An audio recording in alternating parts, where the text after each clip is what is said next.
Mitos atau fakta? Mitos atau fakta? Selamat datang di mitos atau fakta. Silakan komen. Komen. Mitos atau fakta? Kali ini kita akan membawakan sebuah cerita, yang mana silahkan Anda semua tebak apakah itu hanya mitos atau fakta yang pernah terjadi. Tentu kita semua tahu bahwa mitos itu adalah cerita yang dipercaya sebagai hasil imajinasi dan kebenarannya tidak dapat dibuktikan. Sedangkan fakta adalah suatu peristiwa atau keadaan yang benar-benar terjadi dan dapat dibuktikan. Fakta dapat diperoleh melalui pengamatan terhadap suatu objek atau peristiwa. Sekarang masuk ke video. Dikatakan bahwa pada masa lalu hidup seseorang yang bernama Abdurrahman atau yang dikenal dengan sebutan Al-Qutub Al-Habib Abdurrahman AS Sakaf ALMUKIADDAMATS Sani bin Muhammad Maula DAWILAH atau wali yang bertabur karamah. Lalu kemudian dikatakan menurut kabar yang beredar, bahwa Habib Abdurrahman bin Muhammad As-Sakaf, beliau mendapat julukan As-Sakaf yang berarti atapnya para wali dan orang-orang solih pada masanya. Lalu kemudian dikatakan menurut kabar yang beredar, bahwa ulama dari Tarim Hadramaut ini dikenal sebagai wali yang bertabur karamah. Salah satunya adalah sering dilihat banyak orang sedang hadir di tempat-tempat penting di Makkah. Ulama ini juga dikenal sebagai ulama yang kuat bermujahadah. Beliau pernah tidak tidur selama 33 tahun. Dikabarkan dia sering bertemu dengan Nabi Muhammad dan sahabatnya dalam keadaan terjaga setiap malam Jumat dan Senin dan Kamis terus-menerus.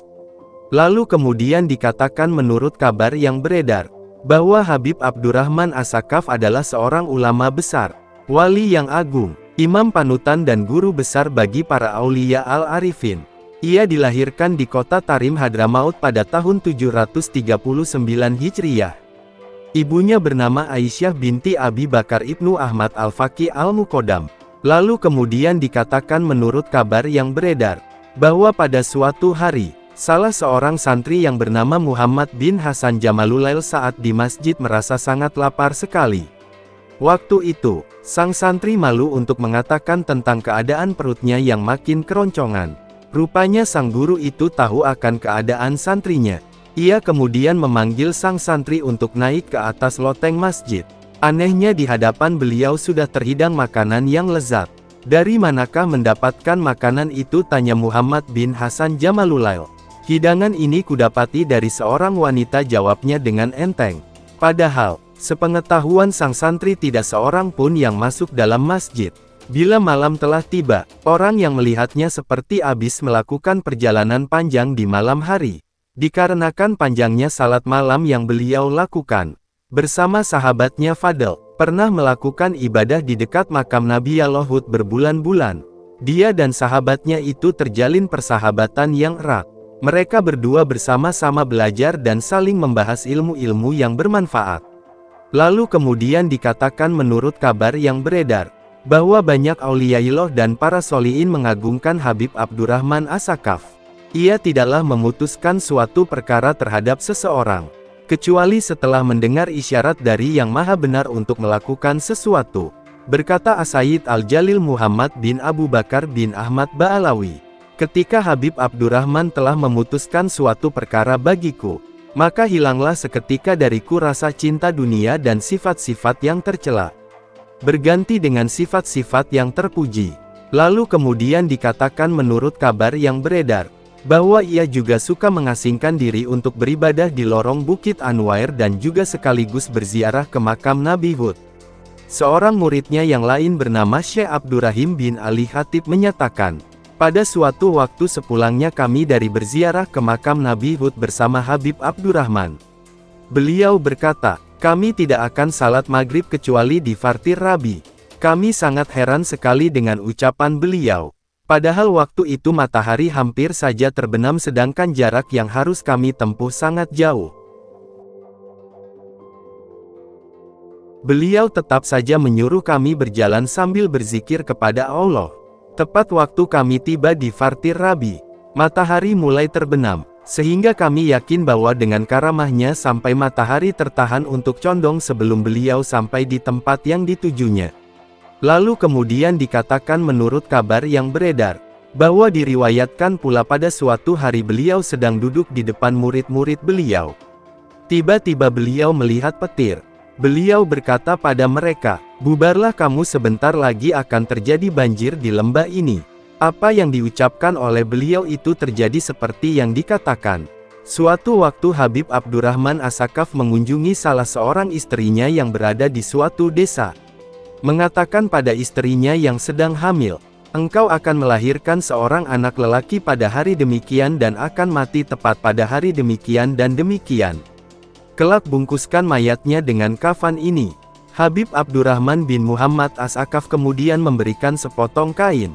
Dengan izin Allah istrinya melahirkan puteranya tepat pada hari yang telah ditentukan dan tidak lama. Bayi yang baru dilahirkan itu meninggal tepat pada hari yang diucapkan oleh beliau sebelumnya. Lalu kemudian dikatakan menurut kabar yang beredar, bahwa pernah suatu ketika, ada sebuah perahu yang penuh dengan penumpang dan barang tiba-tiba bocor saja tenggelam. Semua penumpang yang ada dalam perahu itu panik. Sebahagian ada yang minta tolong pada sebahagian wali yang diyakininya dengan menyebut namanya.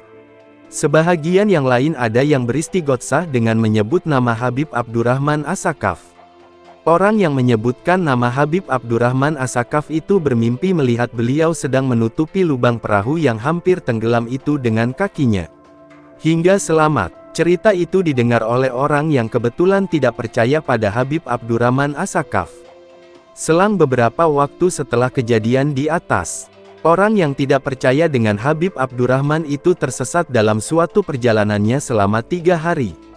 Semua persediaan makan dan minumnya habis.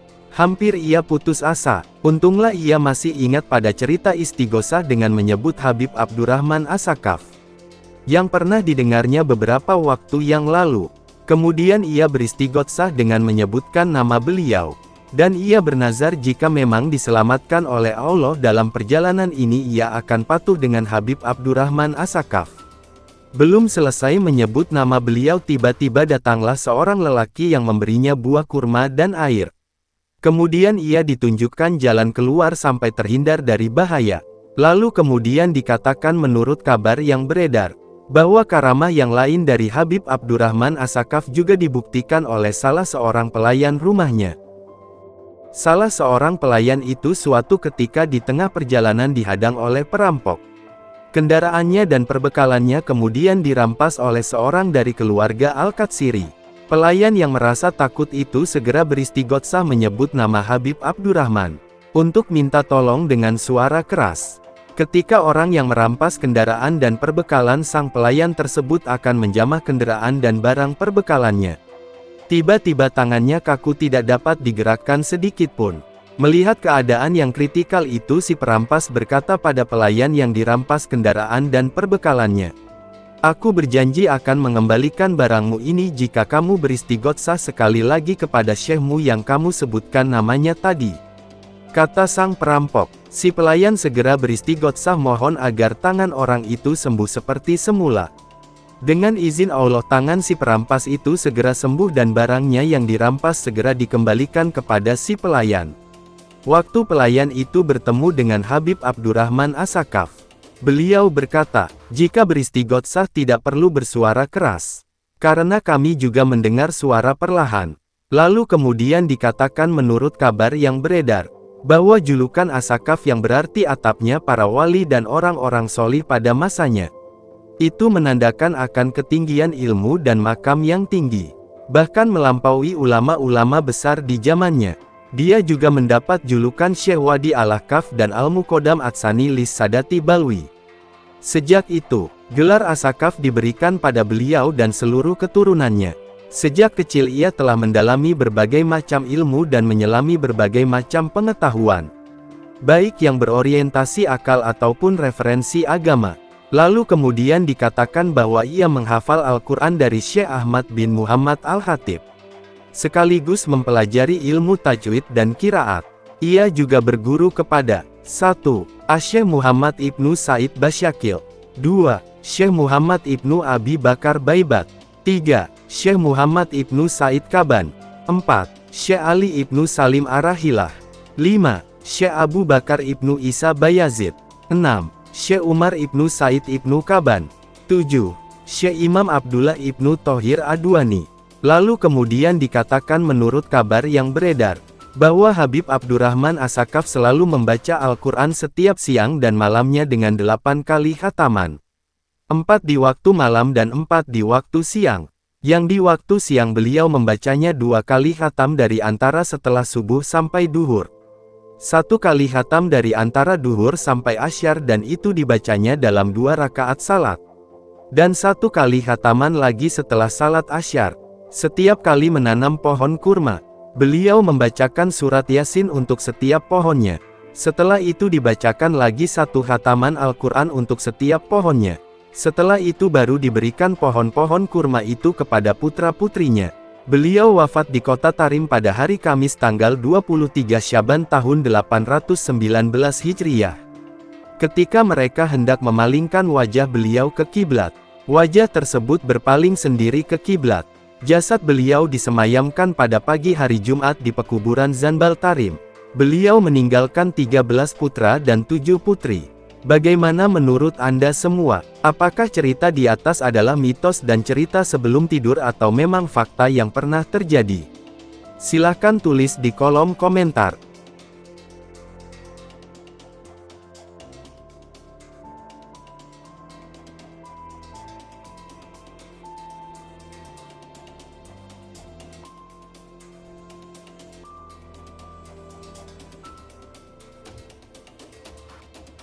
Gimana menurut Anda semua?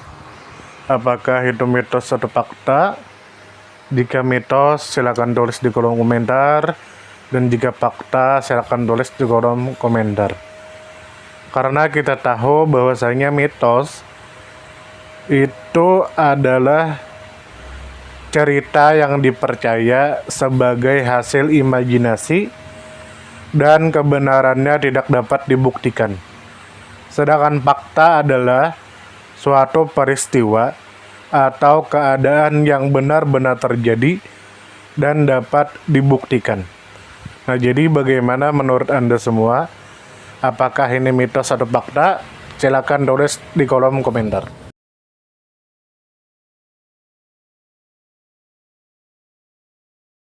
Tidur, tidur, tidur, tidur. Ayo kita tidur.